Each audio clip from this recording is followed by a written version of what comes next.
Dalam nama Bapa dan Putra dan Roh Kudus. Amin. Tuhan bersamamu dan bersama rohmu. Inilah Injil suci Yesus Kristus menurut Matius. Dimuliakanlah Tuhan. Matius bab 8 ayat 23 sampai 27. Pada suatu hari Yesus naik ke dalam perahu dan murid-muridnya mengikuti Dia. Sekonyong-konyong mengamuklah angin ribut di danau itu, sehingga perahu ditimbus gelombang. Tetapi Yesus tidur. Maka murid-muridnya membangunkan Dia, katanya, "Tuhan, tolonglah, kita binasa." Yesus berkata kepada mereka, "Mengapa kalian takut, hai orang yang kurang percaya?" Lalu bangunlah Yesus menghardik angin dan danau. Maka danau menjadi teduh sekali.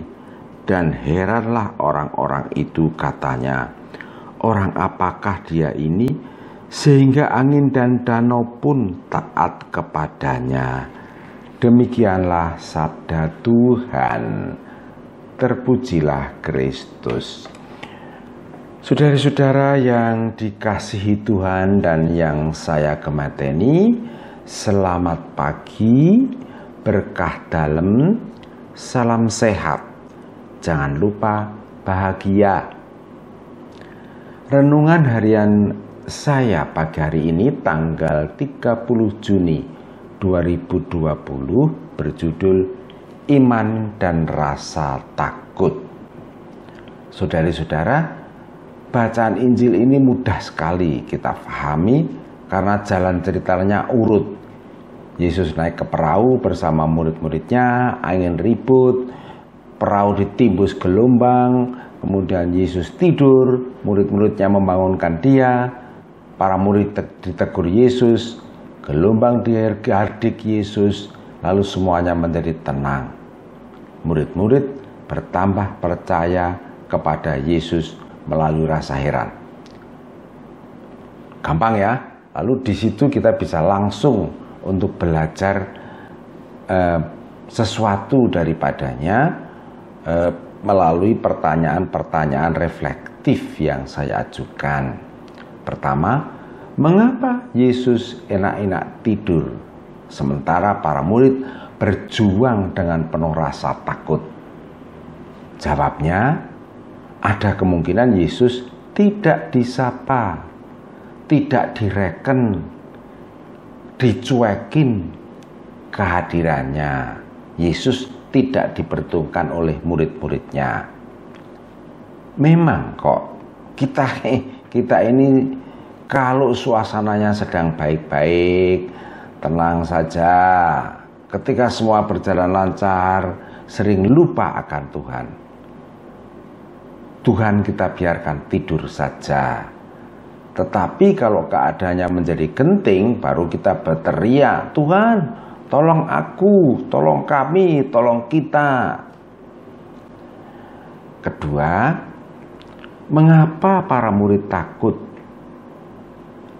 Lu ya otomatis takut toh ya Romo. Lah wong kondisi sangat berbahaya, gitu kok tidak takut? Loh, saya itu tidak tanya takut otomatis atau manual kayak mesin motor saja, tetapi mengapa mereka takut? Jawabnya ada pada kata-kata Yesus. Mengapa kalian takut, hai orang yang kurang percaya?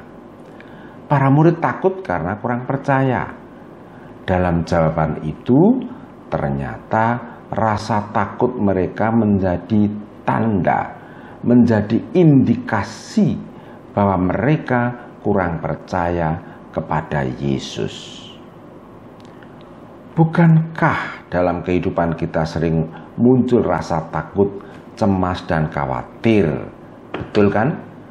Dalam kondisi para murid menghentikan badai itu menjadi bagian Tuhan. Artinya, yang menjadi bagian Tuhan adalah menghentikan badai. yang menjadi bagian kita adalah mengelola rasa takut tadi. Pertama-tama, perlu kita jujur pada diri sendiri bahwa rasa takut itu memang betul ada di dalam diri kita, menjadi bagian diri kita. Seperti kita tidak menolak tangan, telinga, dan lain-lain, rasa takut tidak kita tolak. Dalam kondisi ini, orang akan menjadi lebih tenang. Ketika sudah tenang, kita bisa membedakan apa yang bisa kita lakukan dan apa yang tidak bisa kita lakukan. Para murid Yesus betul, yang bisa dilakukan adalah berdoa, minta pertolongan Tuhan. Susahnya, kerap kali sepertinya Tuhan itu kok nggak segera bertindak gitu loh. Nah, inilah kesempatan kita untuk menguji rasa pasrah diri kita kepadanya. Kondisi emosi yang menjadi tenang ini memungkinkan pikiran bekerja untuk mencari jalan keluar. Dengan demikian, kita berada dalam proses mengubah rasa takut menjadi waspada. Pertanyaan refleksi ketiga, apakah ini menjadi salah satu cara Yesus mengajari para murid percaya? Ya, Yesus memanfaatkan kondisi hampir binasa itu untuk menyadarkan para muridnya akan kadar iman kepercayaan mereka kepadanya. Dengan menyadarinya, diharapkan orang tahu apa yang harus dilakukan berikutnya, yaitu menumbuhkan iman. Bisa? Sulit, tetapi tidak berarti tidak mungkin. Keempat, bagaimana cara menumbuhkan iman? Perlu disadari bahwa benih iman itu sudah ada. Yang menjadi bagian kita adalah menyiram, memberi pupuk, membersihkan dari hama, memberi sinar matahari, dan lain-lain.